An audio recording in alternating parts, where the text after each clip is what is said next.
Back in the days when a drum kit was recorded with only a few microphones, the drums were recorded in mono, and sometimes even on a single track. Today, with most drum kits and drum loops tracked in stereo, the entire mix is built upon the idea that the drums will take up a lot of space in the stereo field.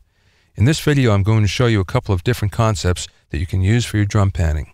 First of all, there are two ways to pan the drums: from an audience perspective, or how you're looking at the drums, or from the drummer's perspective, how he's looking at the drums himself or looking out at you, the audience.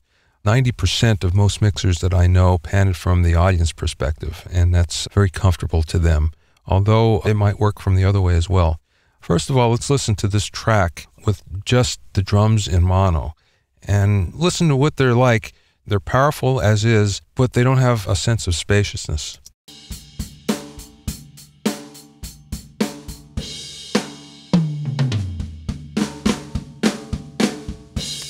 Now, the first thing we'll do is we'll pan out the overheads. And the overheads usually are left and right, and they work very well if they're panned hard left and right.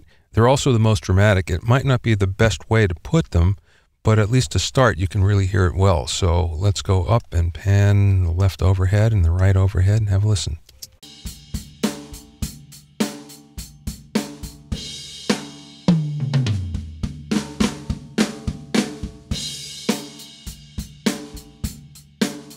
All of a sudden you get a sense of spaciousness from the drums, and you can hear that crash cymbal on the left-hand side. Later on, he goes to the ride cymbal. It's on the right-hand side, which is just the way you'd be looking at it.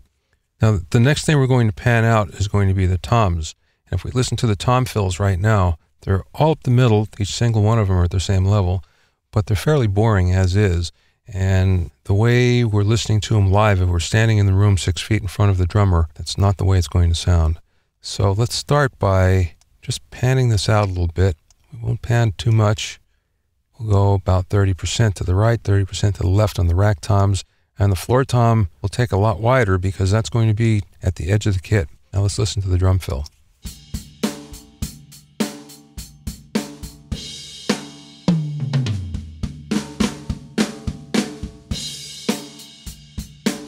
Now I can go even wilder with that, and some mixers will do this. They'll take one rack tom and pan it all the way to one side. They'll take the other one and they'll put it up in the middle, and they'll take the floor tom and put it all the way to the left, and let's listen to what that sounds like.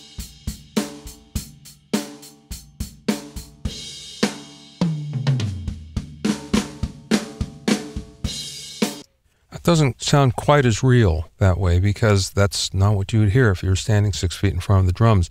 The other thing that doesn't sound real is the fact that now all of the ambience coming off those microphones sound unbalanced. It doesn't sound like the real drum kit would sound. So what you're trying to do most of the time is trying to make it sound as real as possible. Now, there are times when you don't want it to sound real, you want it to sound unique. And those are the times when you go a little radical with your panning. But most of the time, we just want it to sound like it sounds. So we'll pan this left and right just a little bit, and pan this out. The next thing that we're going to pan is the hi-hat, because the hi-hat now, if we're looking at the drummer, is going to be to the right-hand side, and it's going to be at the edge of the drum kit. So we're going to pan that out to here. First of all, let's listen without the pan.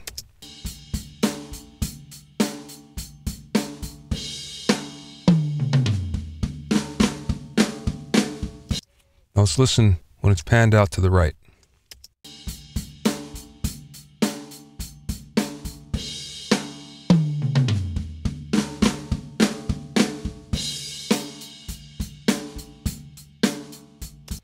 Now this is more like you'd hear from a real drummer. Sometimes you'd pan it in a little less than that, but most of the time it's sort of on the outside here. And again, you can get wild and you can pan it 100%.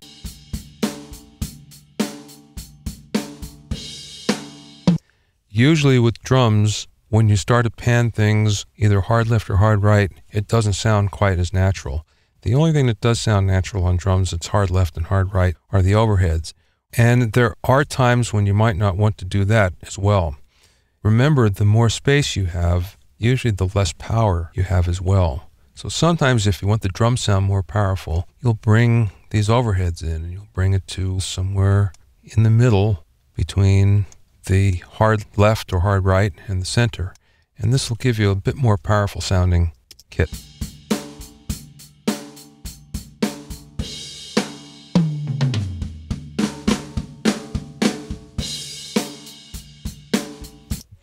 Going back to the hi-hat, something you should remember, we're talking about a real kit here, but if we're talking about samples, everything would sound a lot cleaner, and it would be possible for us to really pan everything hard left and hard right. And that would work most of the time, but there are certain times when that won't work. And I'll give you an example. That would be if you're doing something that's intended for a club, where you have to remember that anything that's panned hard left or hard right might not be heard by half of the audience. Because in a club, anything that's panned hard to one side isn't coming up on the other side, and that's where half of your audience is going to be. So you always have to keep that in mind, that sometimes you have to sacrifice the wide stereo field for the enjoyment of your audience. So you always have to keep that in mind when panning drums. So that's a couple of ways to pan the drums. You can pan them from the audience perspective or the drummer's perspective, but remember that you don't have to always pan the kit wide, since the kit may sound a lot more powerful if panned more to the center.